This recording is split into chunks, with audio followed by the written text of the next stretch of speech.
Air সৈতে খোজ মিলাবলৈ সাজু মহানগৰ স্মাৰ্ট আৰক্ষী গুৱাহাটীৰ অপৰাধ নিয়ন্ত্ৰণৰ বাবে বিশেষ ব্যৱস্থা আৰক্ষীৰ গুৱাহাটীত স্থাপন হ'ল ইণ্টেলিজেন্স চিটি সাৰ্ভিলেন্স আৰু অপৰাধ সংঘটিত কৰি এতিয়া হাৰি নাযাব দাগী অপৰাধী গুৱাহাটীৰ ২০টাকৈ স্থানত স্থাপন কৰা হৈছে emergency cell box on camera আৰক্ষীক অভিযোগ দিব পাৰিব ভুক্তভোগীয়ে মুঠ ৮০০ স্থানত থাকিব ২০০০ চিচিটিভি প্ৰতিটো চিচিটিভি সংযোজিত হ'ব এআই প্ৰযুক্তিৰে আৰু ইতিমধ্যে মহানগৰীত ৯০% কাম সম্পূৰ্ণ কৰিছে এই প্ৰকল্পই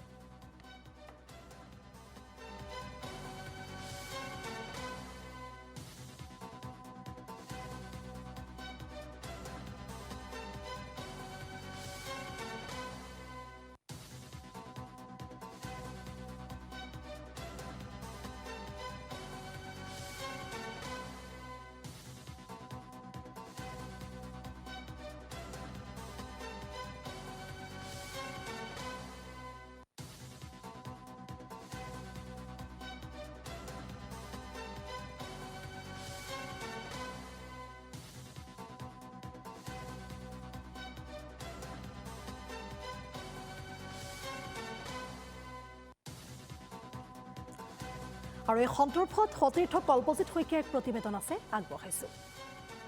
এআই সৈতে খোজ মিলাই আৰু এখোজ আগবাঢ়িছে এইবাৰ গুৱাহাটীৰ স্মাৰ্ট আৰক্ষী গুৱাহাটী মহানগৰীৰ বহুকেইটা স্থানত ইমাৰ্জেন্সি কল বক্স তেওঁলোকে স্থাপন কৰিছে শীঘ্ৰেই ইয়াৰ কাম আৰম্ভ হ'ব আৰু গুৱাহাটী মহানগৰীত সংঘটিত হোৱা যিসমূহ অপৰাধজনিত ঘটনা বিশেষকৈ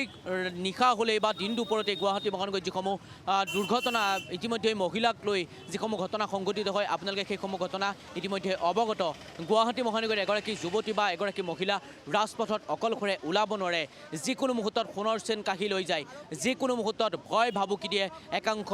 ব্যক্তিয়ে সেই যিসমূহ ঘটনা সেই ঘটনাসমূহ ৰোধ কৰাৰ লক্ষ্যৰে এই মুহূৰ্তত স্মাৰ্ট আৰক্ষী আৰু এখোজ আগবাঢ়িছে এই মুহূৰ্তত মই গণেশগুৰিত উপস্থিত আছোঁ আৰু দৰ্শকসকলক দেখাবলৈ চেষ্টা কৰিছোঁ এনেদৰেই চিচিটিভি ব্যৱস্থা কৰা হৈছে চিচিটিভি অত্যাধুনিক চিচিটিভি ইয়াতে ব্যৱস্থা কৰা হৈছে গুৱাহাটী মহানগৰীত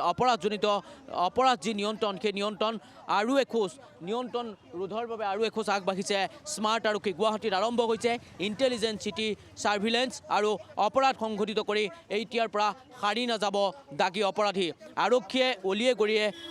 এই মুহূৰ্তত তেওঁলোকে স্মাৰ্ট আৰক্ষীয়ে এনেদৰেই যিসমূহ ইমাৰ্জেন্সি কল বক্স সেই ইমাৰ্জেন্সি কল বক্স তেওঁলোকে স্থাপন কৰিছে আৰক্ষীয়ে টিঘিল গিলাই পুৰা গুৱাহাটী মহানগৰীত আধুনিক প্ৰযুক্তিৰ বাবে অপৰাধ নিয়ন্ত্ৰণৰ বাবে সাজু হৈছে এইবাৰ স্মাৰ্ট আৰক্ষী গুৱাহাটীৰ স্মাৰ্ট চিটি লিমিটেডৰ অধীনত আৰম্ভ হৈছে কেইবাটাও প্ৰকল্প আৰু তাৰে অংশৰূপে এই মুহূৰ্তত মই যিটো স্থানত আছোঁ আপোনালোকে দেখিছে গুৱাহাটীৰ ইণ্টেলিজেন্স চিটি সাৰ্ভিলেন্সৰ অধীনত সাধাৰণ জনতাক সুৰক্ষা দিবলৈ এইবাৰ সাজু হৈছে অসম চৰকাৰ গুৱাহাটী মহানগৰীৰ প্ৰায় ২০টাকৈ স্থানত ইমাৰ্জেন্সি কল বক্স তেওঁলোকে স্থাপন কৰিছে আৰু এই যি ইমাৰ্জেন্সি কল বক্স সেই ইমাৰ্জেন্সি কল বক্সৰ যোগেদি কোনো মহিলা বা কোনোবা যদি যুৱতীও যদি অসুবিধাত পৰে কোনো যুৱতীক যদি কোনো লোকে আক্ৰমণ কৰে সেই সময়ছোৱাত যদি বিপদত পৰে তেনেহ'লে ইয়াত লিখা আছে মাইক ইয়াত লিখা আছে পাৱাৰ আৰু এই পাৱাৰ বটামটো পিটিকি তেওঁলোকে অৱগত কৰিব পাৰিব তেওঁলোকে কি সমস্যাত পৰিছে আৰু এইটো হৈছে আপোনালোকে দেখিছে এইটো হৈছে চিচিটিভি এইটো কেমেৰা এই চিচিটিভি কেমেৰাৰ যোগেদিয়েই এই যিটো ছিষ্টেম এই ছিষ্টেমটো তেওঁলোকে চাই থাকিব আৰু কোনটো স্থানত এই গোটেই ঘটনাটো সংঘটিত হৈছে হয়তো লোকেশ্যন থাকিব আৰু সেই লোকেশ্যন ট্ৰেকৰ মতেই এই স্থানত আহি উপস্থিত হ'ব গুৱাহাটী মহানগৰীত এনেসমূহ যি ইমাৰ্জেন্সি কল বক্স সেই ইমাৰ্জেন্সি কল বক্স প্ৰায় ২০টাকৈ স্থানত তেওঁলোকে স্থাপন কৰিব আৰু ইতিমধ্যেই দিছপুৰ মহাবিদ্যালয়ৰ কাষত তেওঁলোকে এই ইমাৰ্জেন্সি কল বক্স তেওঁলোকে স্থাপন কৰিছে গুৱাহাটী মহানগৰীত শীঘ্ৰেই এই কাম আৰম্ভ হ'ব যাৰ ফলত যথেষ্ট যিসকল যুৱতী বিপদত পোৱা যুৱতীসকলৰ যথেষ্ট কিন্তু যি অসুবিধা দীৰ্ঘদিন ধৰি গুৱাহাটী মহানগৰীত যিসমূহ সংঘটিত হোৱা যিসমূহ অপৰাধজনিত ঘটনা সেই অপৰাধজনিত ঘটনা ৰোধ কৰিব পাৰিব বুলি ইতিমধ্যে ক'ব পাৰি কিন্তু এই যিটো ছিষ্টেম এই ছিষ্টেমটো কিমান দিন চলি থাকিব সেয়াও কিন্তু এই মুহূৰ্তত এটা ডাঙৰ প্ৰশ্ন কাৰণ গুৱাহাটী মহানগৰীত এনেসমূহ প্ৰকল্প বহু ইয়াৰ পূৰ্বেও কিন্তু বহু বেলেগ বেলেগ আঁচনি তেওঁলোকে হাতত লৈছিল কিন্তু সেইসমূহ আঁচনি কিন্তু খুব বেছি দিন হয়তো চলি নাথাকে যাৰ ফলত আধাতে এইসমূহ মেচিন বা এইসমূহ চিচিটিভি বিকল হৈ পৰে এই যিটো ছিষ্টেম ইমাৰ্জেন্সি কল বক্সৰ এই যিটো ছিষ্টেম এই ছিষ্টেমটো কিন্তু গুৱাহাটী মহানগৰীত সংঘটিত হোৱা যিসমূহ অপৰাধজনিত ঘটনা সেই অপৰাধজনিত ঘটনা কিন্তু ৰোধ কৰিব পাৰিব বুলি ক'ব পাৰি কিন্তু এই যিসমূহ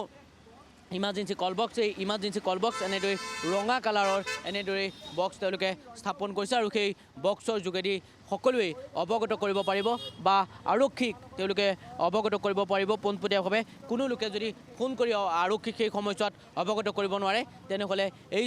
এই স্থানত আহি তেওঁলোকে ক'ব লাগিব তেওঁলোকৰ সমস্যাৰ কথা। এই মাইকৰ যোগেদি তেওঁলোকে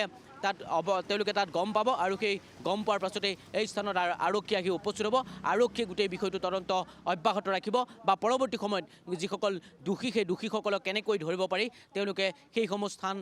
তেওঁলোকে পৰৱৰ্তী সময়ত নিয়ন্ত্ৰণ কৰিব।